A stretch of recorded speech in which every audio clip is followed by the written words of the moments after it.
Hola, bienvenidas y bienvenidos a la clase de apoyo del texto de la autora Esther Díaz, Conocimiento, Ciencia y Epistemología. Mi nombre es Damián Brites y conmigo van a ver el texto en donde vamos a tratar de explicar todos los conceptos que propone la autora a través de las siguientes diapositivas.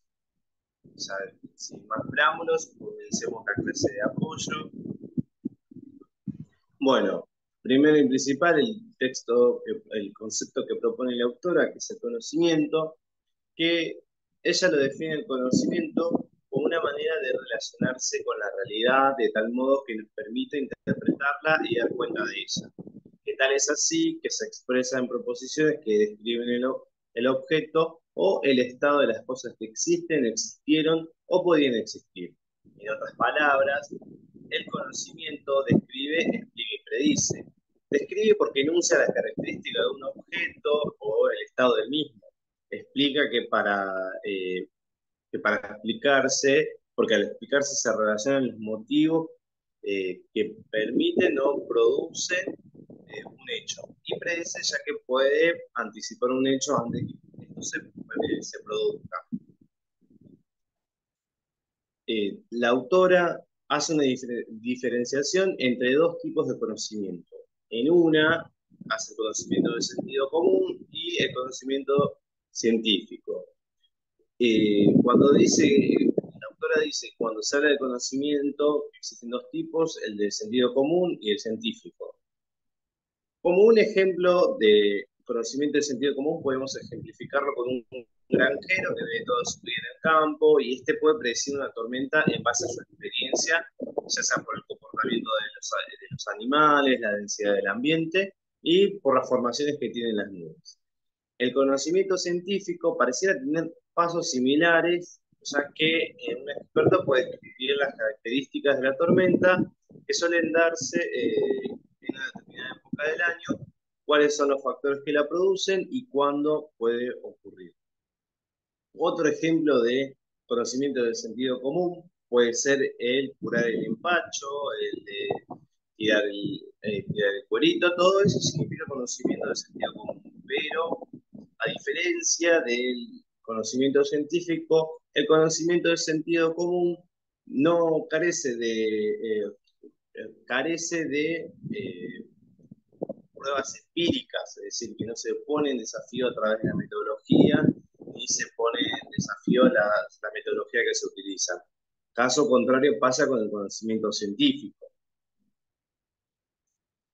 Como bien acá dice que si bien ambos son similares, la diferencia que sobresale y fundamental son los modos de legitimación que poseen ambos. Uno que lo haga confiable y creíble y que necesita alguna instancia que lo garantice. Para el conocimiento científico, la legalidad proviene esencialmente de la precisión y de la coherencia de las proposiciones, así también de la constatación del enunciado y la realidad empírica. Es lo que decíamos. Eh, el conocimiento del sentido común no necesita este proceso científico para poner en prueba su eficacia, su conocimiento y demás. Simplemente uno termina creyendo o porque le hace bien o porque le termina siendo efectivo, o al contrario, del conocimiento científico que siempre pone en duda toda legitimidad posible y siempre la pone a prueba a través de la realidad empírica, que es a través de hechos que suceden día a día en la cotidianidad.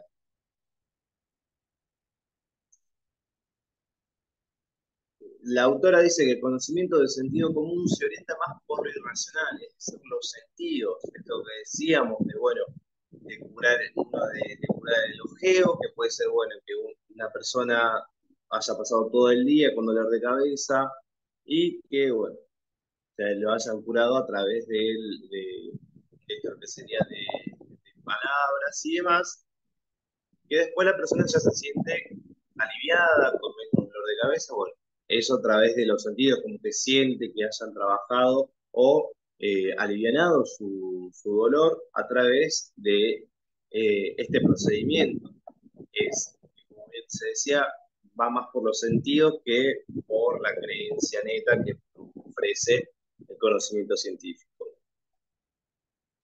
El conocimiento científico, a su vez, tiene 9 características que lo resaltan. Acá ahora vamos a pasar cada uno de las características y explicándolo.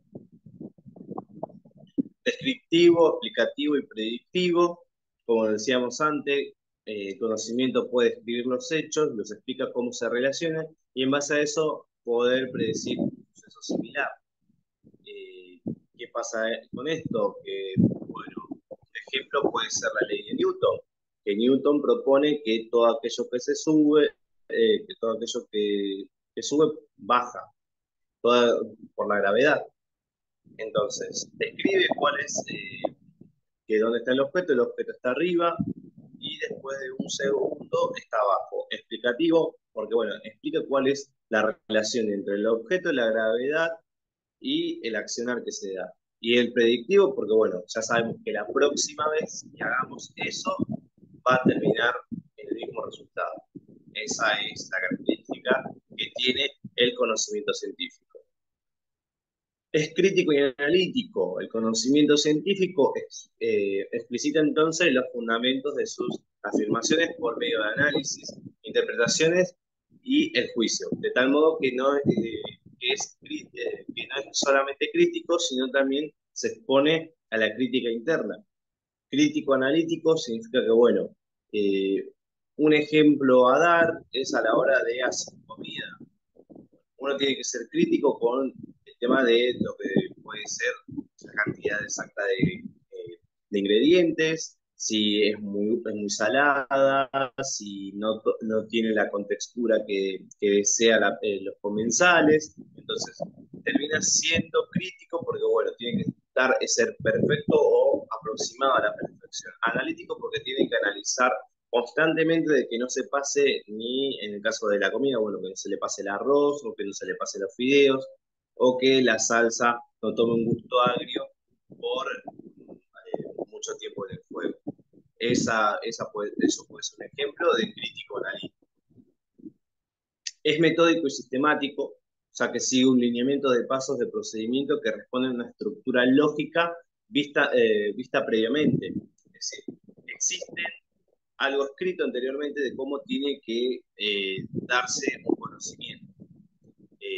A través primero de una hipótesis, esa hipótesis primero, después tiene que pasar por una prueba y así. Existen un lineamiento en donde se dice que cuáles son los pasos a seguir para realizar un conocimiento, en este caso el conocimiento científico. Y controlable, establece parámetros para afirmar o refutarla. Las proposiciones son controlables, por ejemplo, en juicios fácticos.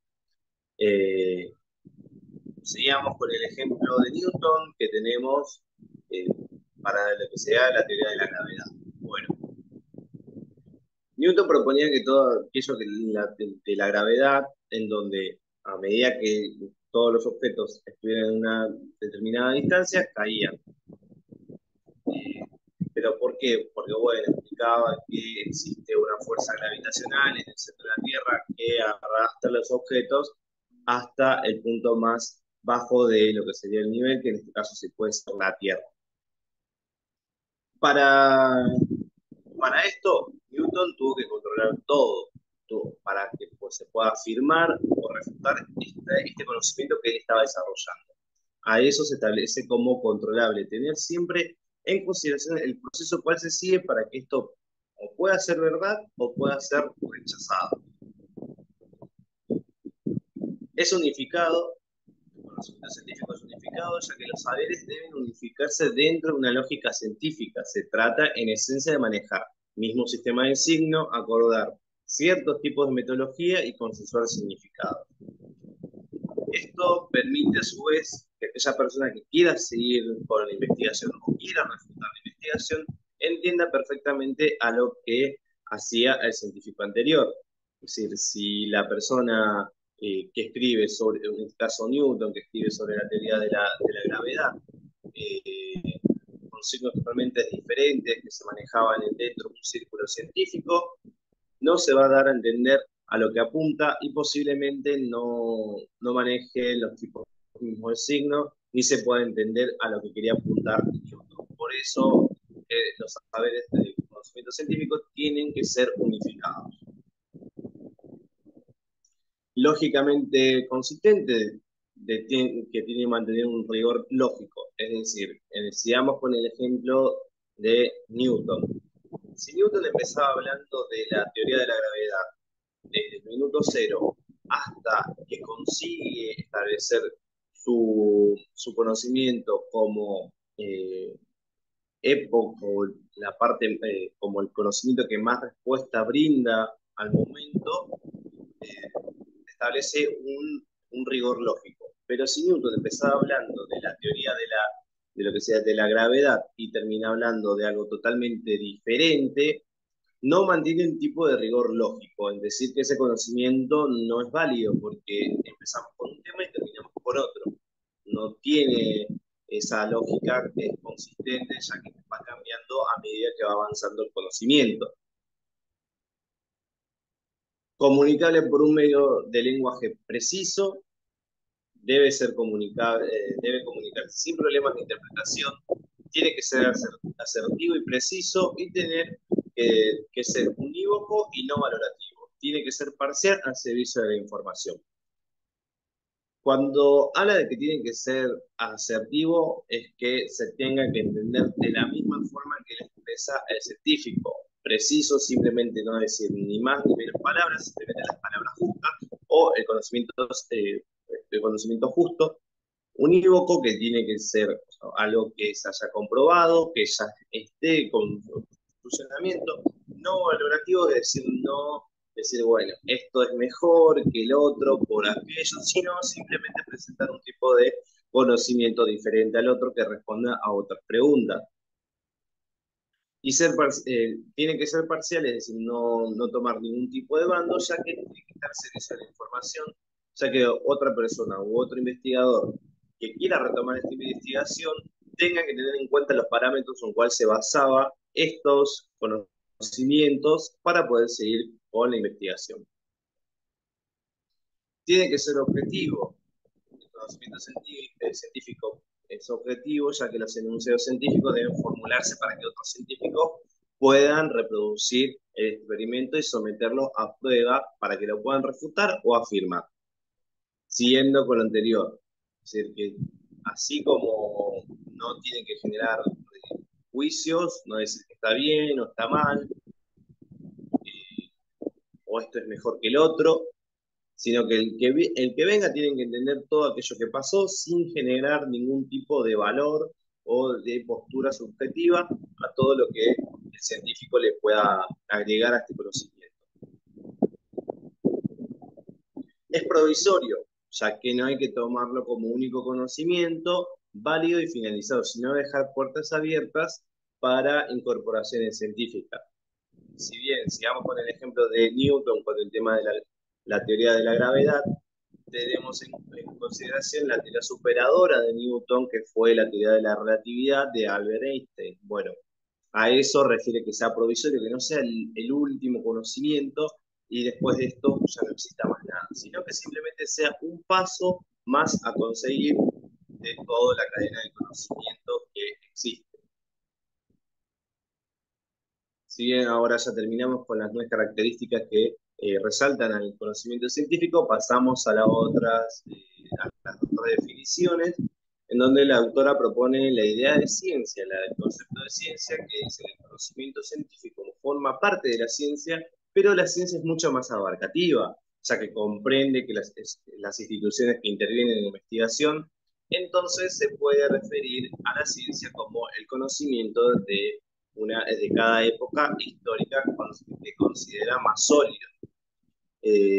Un ejemplo que podemos dar con esto es el tema de romperse un hueso. Capaz hace 200 años era diferente cómo se soldaba un hueso a lo que se hace hoy en día, ya que si no tenemos en cuenta el descubrimiento de la anestesia, ahora ya se descubrió la anestesia, bueno, que cada época va a tener una forma diferente de hacer las cosas. Eso es la ciencia. La ciencia, por lo general, responde a preguntas de una determinada época hacia una determinada sociedad también.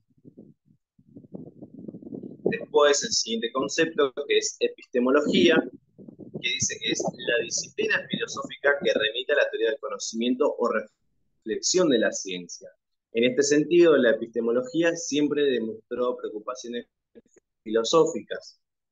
La epistemología fue una de las primeras ciencias en cuales, como bien dice la autora, que es más de disciplina filosófica, en donde se remiten, bueno, episteme como la palabra ciencia y logía estudio de la ciencia, donde se ponía ese debate el sentido del conocimiento que se está dando, para qué lo voy a usar, quiénes lo utilizarán y con qué fines, con qué objetivos, es lo que, bueno, son las preocupaciones filosóficas de la disciplina. Después, o sea, para ir cerrando, tenemos el contexto de descubrimiento y contexto de justificación. ¿Qué es esto para la autora? Bueno, el contexto de descubrimiento remite a cómo los investigadores abarcan su conjetura, hipótesis y afirmaciones. Es decir, cómo se nutre para generar estos conocimientos. Y dice que, por otro lado, la justificación, contexto de justificación, es lo relativo a la validación del conocimiento, por lo tanto, apunta a una estructura lógica de teoría y su posterior puesta a prueba, es decir, que se sigue poniendo a prueba el conocimiento. Hasta aquí la clase de apoyo, espero que le haya servido. Estamos viendo desde las próximas. Para cualquier duda o consulta nos pueden mandar un mensaje y espero que les haya servido. Hasta luego.